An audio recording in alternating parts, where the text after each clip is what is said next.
राजस्थान की राजनीति में ट्रेंड काफी मायने रखते हैं। पिछले विधानसभा चुनावों का रिकॉर्ड देखें तो एक बार बीजेपी और एक बार कांग्रेस। इस बार भी ट्रेंड दिखा। अशोक गहलोत की तमाम योजनाएं एक तरफ रहीं और जनता ने ट्रेंड को अपनाया। ऐसे में बीजेपी को फायदा हुआ, सत्ता में आई। पर अब यही ट्रेंड बीजेपी के लिए टेंशन वाली बात है। समझिए कैसे। राज्य में 5 सीटों पर उपचुनाव है।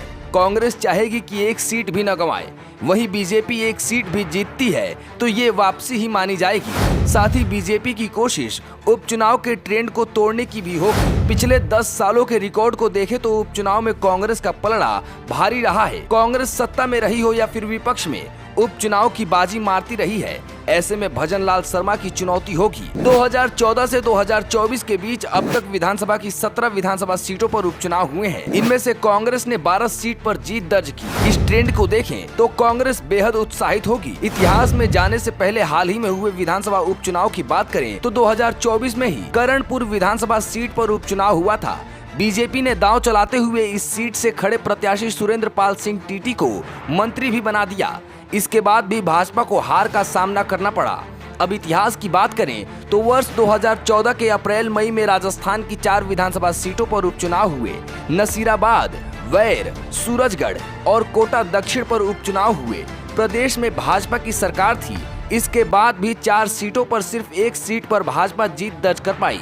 नसीराबाद, वैर और सूरजगढ़ पर कांग्रेस ने कब्जा जमाया, जबकि कोटा साउथ की सीट पर भाजपा के प्रत्याशी संदीप शर्मा ने। इसके बाद वर्ष 2017 में धौलपुर और 2018 में मांडलगढ़ विधानसभा सीटों पर भी उपचुनाव हुए, जिनमें से धौलपुर पर भाजपा और मांडलगढ़ पर कांग्रेस ने बाजी मारी। इसके बाद विधानसभा उपचुनाव 2019 से 2022 के बीच में 9 सीटों पर उपचुनाव हुए। इस बार कांग्रेस सत्ता में थी। कांग्रेस फिर भी 9 उपचुनावों में से 7 जीत गई। भाजपा को केवल 1 सीट राजसमंद पर जीत नसीब हुई थी।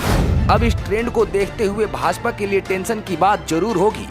बीजेपी के लिए टेंशन की बात तो ये भी है कि उनसे मुस्लिम समुदाय नाराज है, जाट नाराज है, गुज्जर नाराज है और अब शिक्षा मंत्री मदन दिलावर के बयान के बाद आदिवासी भी नाराज हैं।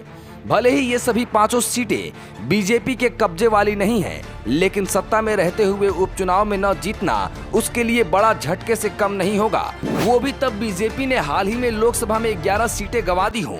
इसलिए बीजेपी इस बार किसी तरह की कोई कसर नहीं छोड़ना चाहती है।